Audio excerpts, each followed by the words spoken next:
আছেন সবাই? আশা করছি সবাই ভালো আছেন, আমিও ভালো আছি। তো চলে এসেছি কিন্তু সব কিছু গুছিয়ে নিয়ে রান্নার কাছে। আজকে বৃহস্পতিবার, দেখুন আলু নিয়েছি। এই আলু দিয়ে আজকে রসা করব।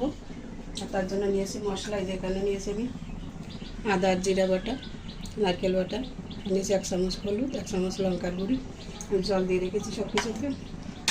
আর এখানে নিয়েছি জিরা আর শুকনো লঙ্কাটা ফোড়নে দেবো। কড়াইতে তেল দিয়েছি, তেল কিন্তু গরম হয়ে গেছে। এখন দিয়ে দিচ্ছি ফোড়নে।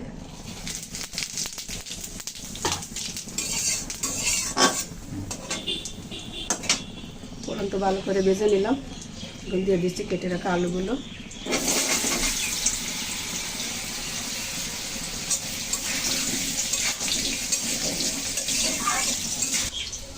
হলুদ দিয়ে দিলাম সামান্য। আলুগুলো ভালো করে ভেজে নেব।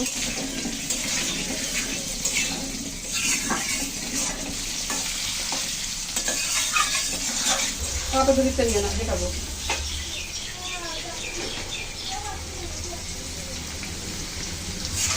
আলু তো খুব সুন্দর করে ভেজে দিলাম। এখন দিয়ে দেবো মশলা।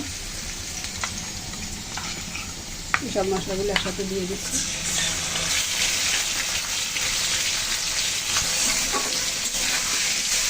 সুন্দর করে মশলা কষিয়ে নেব তরকারির সাথে।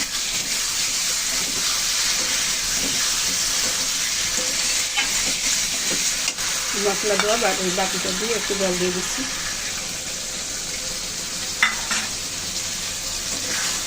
মশলা কষাতে থাকবো যতক্ষণ না মশলা থেকে তেল ছেড়ে দেয়।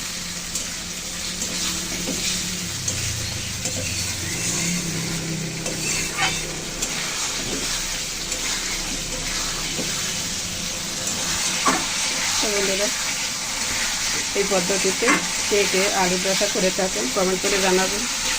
আর আমি যেভাবে করছি আপনাদের কাছে ভালো লাগে কি না সেটাও জানাবেন। তো দেখুন, দেখতে দেখতে কিন্তু মশলা কষানো হয়ে যাচ্ছে।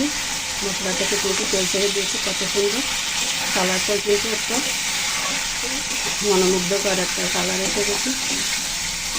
সুন্দর করে কিন্তু মশলা কষানো হয়ে গেল। কথা বলতে বলতে এখন জল দিয়ে দিচ্ছি।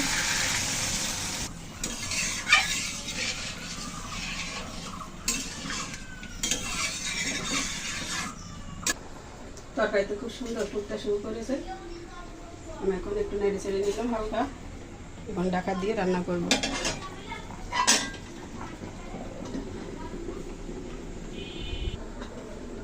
ঢাকা দিয়ে দিলাম। ফিরে আসছি কিছুক্ষণ পর, সাথেই থাকুন। ঢাকনা তুলে নিলাম। লবণ দিয়ে দিচ্ছি পরিমাণ মতো।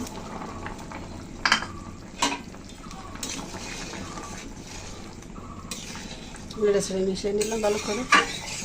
আবার একটু ঢাকা দিয়ে দিচ্ছি।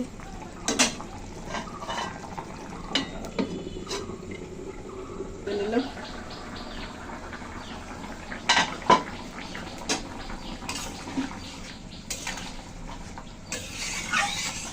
রান্না কিন্তু প্রায় হয়ে আসছে। দেখুন তরকারি কিন্তু কত সুন্দর সিদ্ধ হয়ে গেছে, গলে যাচ্ছে একদম। দেখিয়ে দিচ্ছি, দেখুন একদম মনের মতো গলে গেছে। হালকা একটু ঝোল টানাবো। ঢাকনা তুলে নিচ্ছে এবার।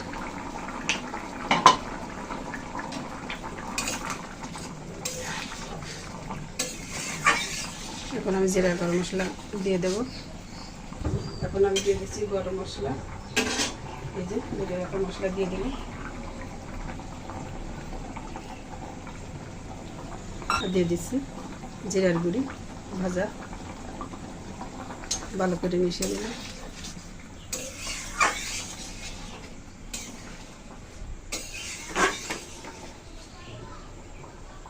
দিয়ে দিচ্ছি যাতে সুগন্ধটা তরকারির ভিতরে ভালোভাবে বসে যায়।